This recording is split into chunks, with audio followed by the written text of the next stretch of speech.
Hello viewers, আসসালামু আলাইকুম। আপনারা যারা নেটিস রাউটার ইউজ করেন, অনেক সময় কিন্তু রাউটারে রিসেট দেওয়ার প্রয়োজন হয়। তো রাউটার রিসেট দেওয়ার পর পুনরায় কিন্তু আপনারা সেট আপ করতে পারেন না।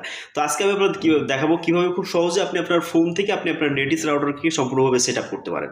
তো আর দেরি না করে চলুন ভিডিওটা শুরু করা যাক। বরাবরের মতো আপনাদের সাথে আছেন সোহাগ, আপনাদের সাথে টেক পয়েন্ট। তো আপনি যদি আমাদের চ্যানেল নতুন হয়ে থাকেন, অবশ্যই চ্যানেল সাবস্ক্রাইব করবেন। আর থ্যাংক ইউ সো মাচ যদি অলরেডি সাবস্ক্রাইব করে থাকেন।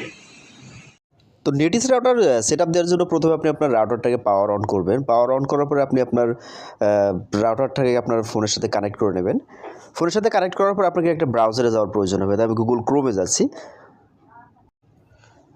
তো গুগল ক্রোমে আসার পর ক্রোমে যে সার্চ বারটা আছে এখানে আপনার আইপি অ্যাড্রেসে টাইপ করবেন।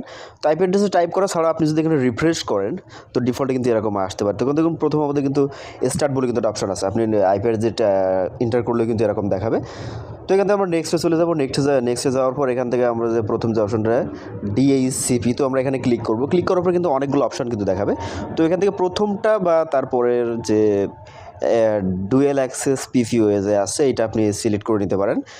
তো প্রথমটা এবং এটা কিন্তু একই রকম অপশন।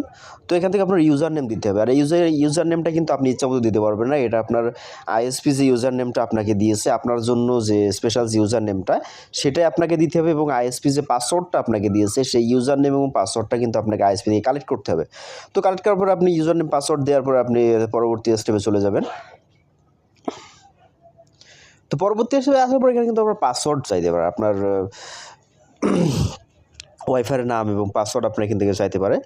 তো আপনি নতুন করে আপনার ওয়াইফাইয়ের নাম এবং পাসওয়ার্ডটা কিন্তু এখানে সিলেক্ট করে দেবেন। আপনার নতুন করে যেহেতু সেট আপ করতেছেন, তো এখান থেকে আপনার রাউটারের নাম এবং পাসওয়ার্ড কিন্তু আপনি নতুন করে সব কিছু বসাবেন। এই পাসওয়ার্ডটা কিন্তু আপনি ইচ্ছামতো বসাতে পারবেন না, কিন্তু প্রথম যে পাসওয়ার্ডটা ওই পাসওয়ার্ডটা কিন্তু আপনি বসাতে পারবেন না। তো আমরা এখান থেকে আমাদের রাউটারের পাসওয়ার্ডটা আসলে এখান থেকে আমরা ইচ্ছামতো একটা বসিয়ে নেব।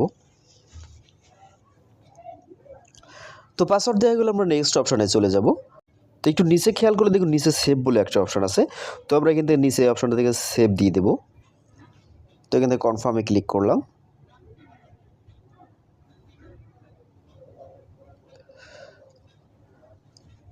তো এখান থেকে কিন্তু দেখুন সেভ বলে অপশন একটা আছে। তো আমরা সেভে ক্লিক করবো, একটু সময় নিতে পারে।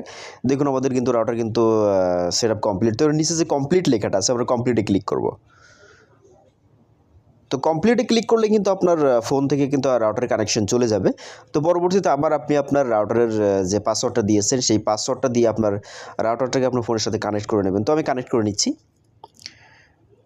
তো কানেক্ট করার পরে এবার আপনি আপনার গুগল ক্রোম ব্রাউজারে কিন্তু এখন আপনাকে পাসওয়ার্ড চাইবে। এতক্ষণ কিন্তু পাসওয়ার্ড চাইবে। তো আপনি আপনার অ্যাডমিন পাসওয়ার্ডটা এখান থেকে দিতে পারেন। যে অ্যাডমিন পাসওয়ার্ডটা আপনি যে পাসওয়ার্ডটা দিয়েছেন ডিফল্টে কিন্তু ওই পাসওয়ার্ডটা কিন্তু অ্যাডমিনে নিয়ে নেয়।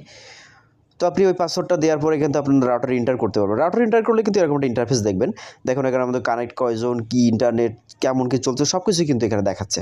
তো এভাবে খুব সহজে আপনি আপনার রাউটারে কিন্তু সেট আপ করতে পারেন।